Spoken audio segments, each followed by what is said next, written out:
Vraie voix que vous connaissez, Philippe Bilger, Elisabeth Lévy, Jean Dorido. Alors, une petite mise en contexte pour vous. Elle l'a redit ce matin sur BFM et ce n'était pas la première fois. Marine Le Pen pense que l'Ukraine n'a pas sa place ni dans l'Union européenne, ni dans l'OTAN. Rappelons que la même Madame Le Pen reprochait en mars au chef de l'État et au Premier ministre d'avoir détourné, exploité et instrumentalisé ce conflit. Alors, et vous ? Qu'est-ce que vous en pensez de l'Ukraine ? Est-ce que vous pensez que l'Ukraine elle a sa place dans l'Union européenne et dans l'OTAN ?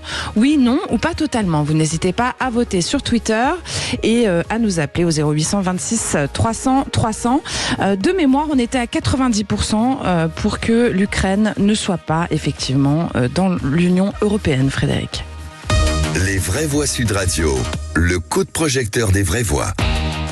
Allez, parlons vrai. Marine Le Pen part-elle en croisade contre l'Ukraine ou privilégie-t-elle les intérêts de la France, quitte à sacrifier l'avenir de l'Ukraine ? Pour vous, l'Ukraine doit-elle devenir membre de l'OTAN ou pour rapprocher encore un peu plus les forces occidentales de la frontière russe ? L'Ukraine peut-elle intégrer l'Union européenne avec les obligations que cela comporte et les conséquences que cela aurait sur l'équilibre mondial ?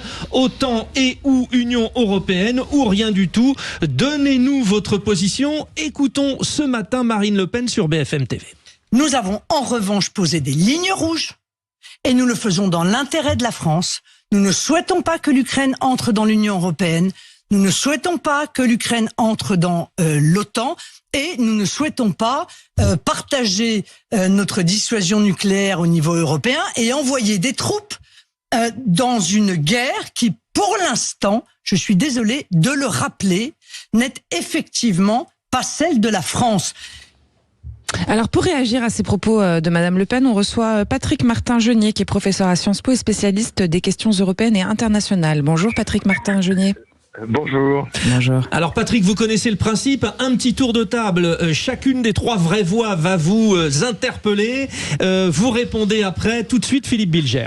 Je me demande d'abord, sans être le spécialiste que nous entendrons dans très peu de temps, si Marine Le Pen ne traduit pas déjà une forme de lassitude à l'égard de la cause de l'Ukraine, comme beaucoup de Français peut-être l'éprouvent à tort ou à raison. Deuxième élément, est-ce qu'elle défend véritablement l'intérêt national en refusant cette intégration de l'Ukraine, ou bien est-ce qu'elle a dans l'esprit, ce qui ne serait pas méprisable en soi, la possibilité d'un compromis, d'une négociation avec Poutine lorsque celui-ci acceptera de s'asseoir autour d'une table de négociation? Il faudra bien lui proposer quelque chose de nature à apaiser sa volonté d'impérialisme. Alors, sur le reste,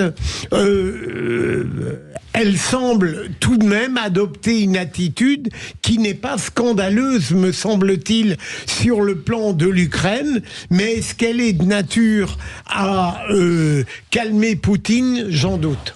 Elisabeth Lévy. Bon, j'avoue que d'abord, on essaye de pas être péremptoire sur un sujet qui est quand même assez grave. Moi, je suis assez gêné par l'affirmation de cette position de Marine Le Pen, parce que derrière la question de l'OTAN et de l'Union européenne, la question qui est posée, c'est est-ce que l'Ukraine a le droit de s'amarrer au camp occidental ? Et les Ukrainiens ont dit à moult reprises qu'il le voulait. Alors, les principes, je l'ai dit tout à l'heure, ça ne suffit pas pour régir les questions internationales, mais même si nos intérêts vitaux de Français ne sont pas engagés, on ne peut pas dire que on se désintéresse, parce que la réalité, c'est que tout repose sur un pari, c'est que ferait Poutine en cas de victoire russe, si vous voulez. Est-ce qu'il s'arrête là, est-ce qu'il s'arrête pas là ? Moi, j'ai personnellement pas envie de prendre le risque. Et pour aller dernièrement, la chose qui me paraît, en tous les cas, sur cette question la plus importante, c'est que si un jour il y a un accord entre les Russes et les Ukrainiens, ce que nous souhaitons tous, les Ukrainiens ne peuvent pas, et on les comprend, se contenter de la parole russe. Les Ukrainiens vont demander une garantie qui peut venir en partie d'Amérique, en partie d'Europe. Il y a pas d'autre, c'est pas, si vous voulez, il y a pas d'autre instance qui va le faire.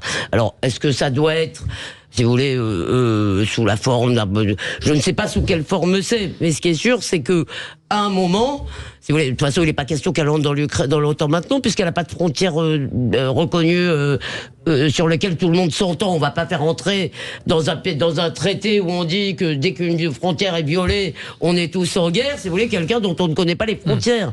Mais écarter la chose d'emblée me paraît être absurde. L'idée, c'est d'attendre la fin du conflit. Je ne crois pas qu'on puisse, je le dis à nos auditeurs, parce qu'ils sont assez constants là-dessus, je ne crois pas qu'on puisse dire tout ça ne nous concerne pas. Je fais pas de morale en l'occurrence, je parle rapport de force, intérêt, stratégie. Stratégie donc, Jean Dorido, est-ce que vous avez envie de rebondir là-dessus? Oui, rebondissons avec joie, puisque vraiment ce qui compte à mes yeux, c'est l'intérêt supérieur de la France et des Français, et je rejoins Elisabeth Lévy là-dessus. C'est un fait que moi j'ai grandi en période de guerre froide. Il y avait l'URSS à l'époque avec les chars quand même qui étaient braqués en direction de l'Europe libre. Et alors bien sûr l'URSS n'existe plus. Je suis pas sûr qu'il y ait eu de changement profond dans la société russe. En réalité, Vladimir Poutine, c'est un ancien du KGB, et c'est vrai que c'est très anxiogène quand même cette situation de l'Ukraine. Si demain Trump repasse aux États-Unis, qu'est-ce qui va se passer? Et effectivement, quand bien même il y aurait une situation d'accord entre les Ukrainiens et les Russes, comment est-ce qu'on assure la sécurité supérieure de la France? Je suis pas du tout va-t-en-guerre, loin s'en faut. Maintenant, c'est vrai que c'est vraiment la question que j'ai envie de poser à notre invité. Comment est-ce qu'on fait pour maintenir la sécurité de la France et des Français? Il est là. J'aurais la faiblesse de dire qu'il n'y a pas meilleur spécialiste que lui pour vous répondre, cher Vraie Voix, et vous, les auditeurs de Sud Radio. Patrick Martin-Genier, professeur à Sciences Po, spécialiste des questions européennes et internationales. Patrick Martin-Genier, c'est censé d'imaginer qu'à terme, l'Ukraine soit membre de l'OTAN et membre de l'Union européenne? Écoutez, ce sont des priorités politiques qui ont été fixées. Moi, je suis persuadé qu'il est tout à fait pertinent que l'Ukraine rejoigne l'OTAN et également l'Union européenne. Mais attention, ça ne peut pas se faire maintenant. Ça ne peut pas se faire politiquement, ni même juridiquement maintenant, pour la simple raison qu'un pays ne peut rejoindre l'OTAN que lorsqu'il est en paix. Or, l'Ukraine est en guerre. Il ne peut pas rejoindre l'OTAN parce que c'est un pays qui est divisé sur le plan territorial. C'est un pays qui n'a pas toute sa souveraineté, donc il ne peut pas en l'état rejoindre l'OTAN, même si c'est l'objectif de Volodymyr Zelensky, indépendamment de ce que pense Vladimir Poutine. Et enfin, s'agissant de l'Union européenne, vous savez que Ursula von der Leyen, la présidente de la Commission européenne, a lancé le processus d'adhésion, et donc l'Ukraine est devenue officiellement un pays candidat à l'Union européenne, ce qui ne veut pas dire que ce pays va rentrer tout de suite dans l'Union européenne. En effet, il y a des obstacles très très importants. Si ce pays devait rentrer tout de suite dans l'Union européenne, il n'en remplit pas tous les critères, notamment sur la gouvernance. On sait que c'est un pays qui est corrompu, même si Zelensky tente de lutter contre la corruption. Ce serait un pays qui absorberait un tiers au moins de la politique budget de la politique agricole commune de l'Union européenne. Nous n'en avons pas les moyens pour l'instant. Il faudrait restructurer et réalimenter sur le plan budgétaire la politique agricole commune. Enfin, c'est un pays qui n'est pas en situation de pouvoir entrer dans une économie de marché comme les pays de l'Union européenne. Donc, il s'agit d'un faux débat. Parce que ça prendra un minimum 10 ans. Non, mais ça prendra un minimum 10 ans. Merci Patrick, donc on arrête le débat. Philippe Bijard. Non, mais vous avez quand même des questions. Ouais, Philippe Bijard, est-ce que c'est un faux débat? C'est-à-dire, nous entendons notre invité, qui est un spécialiste, dire qu'il faut que l'Ukraine rentre dans l'Union européenne et dans l'OTAN. Et en même temps, oui, et en même temps, évidemment, il donne avec beaucoup d'honnêteté des arguments qui pourrait faire douter de cette conviction initiale. Mais ma question, au fond, comment articuler cette envie d'intégration de l'Ukraine avec le souci de de permettre un compromis avec la Russie le jour où Poutine sera prêt à l'accepter? Patrick Martin-Genier. Écoutez, Poutine ne sera jamais prêt à accepter un compromis. Il veut la disparition de l'Ukraine. Il veut que le gouvernement Zelensky tombe. Il va continuer sa politique de terreur. Il n'a absolument pas l'intention de négocier quoi que ce soit. Et on sait que Vladimir Poutine s'inscrit dans la durée. C'est une guerre qui risque de durer toute l'année 2024, voire en 2025.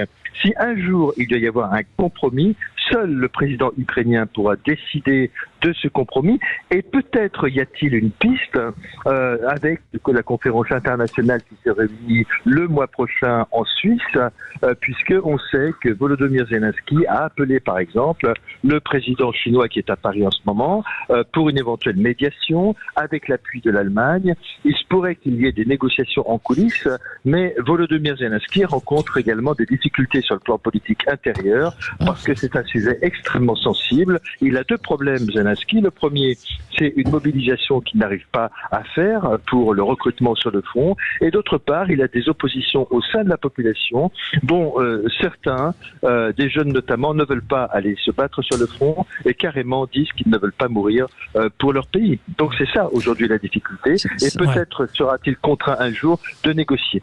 Ça réagit au 0826 300 300, Judith. Oui, vous nous appelez, vous n'hésitez pas. Donc on reçoit Guillaume qui nous appelle de Carcassonne. Bonjour Guillaume. Oui, bonjour les vraies voix, bonsoir. Bonsoir, bonsoir. Alors, réaction Guillaume.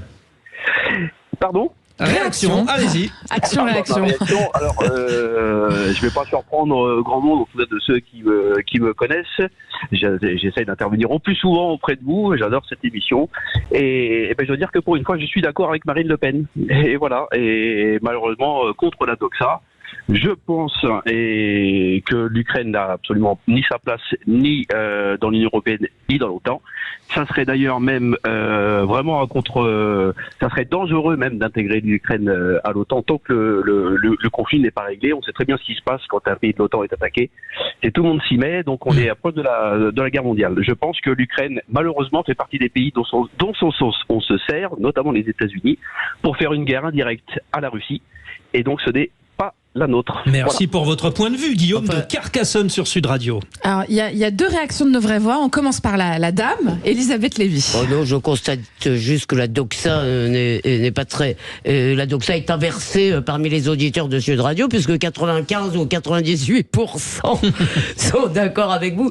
Et moi, je voulais reposer une question, mais comme Jean voulait peut-être réagir... C'est une question, en fait, une question sincère à notre auditeur Guillaume, que j'entends très clair à dire, pour moi, l'Ukraine n'a pas sa place dans l'OTAN, et je me demande bien ce qui vous fait dire ça, Guillaume. Ça m'intéresse vraiment, parce que l'OTAN, il y a quand même plein de pays différents. La Turquie fait partie de l'OTAN, notamment. C'est quand même un gros pays avec qui on n'a pas forcément que des amitiés. Et du coup, comment ça se fait que pour vous, l'Ukraine, qui est quand même pas si loin que ça de chez nous, n'a pas sa place dans l'OTAN et dans l'UE? Guillaume. Elle a pas sa... Oui. Allez-y, répondez. Oui, je pense qu'elle n'a pas sa place dans l'OTAN. Disons que l'Ukraine, personne s'en souciait avant, on va dire, et maintenant qu'elle est en conflit, on voudrait qu'elle intègre l'OTAN.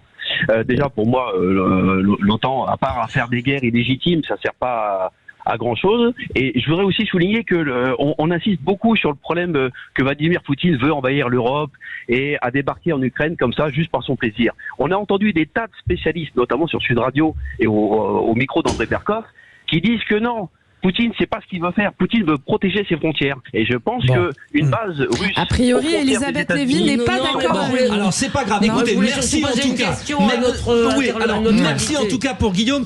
Question pour Patrick Martin-Genier, c'est ça. Allez-y, Elisabeth Lévy.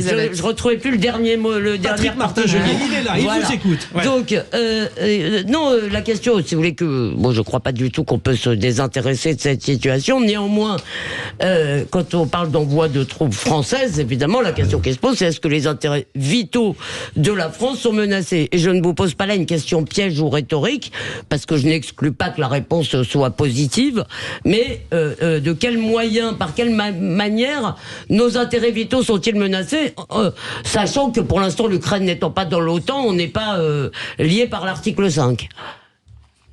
Vous avez tout à fait raison, l'Ukraine n'est pas dans l'OTAN.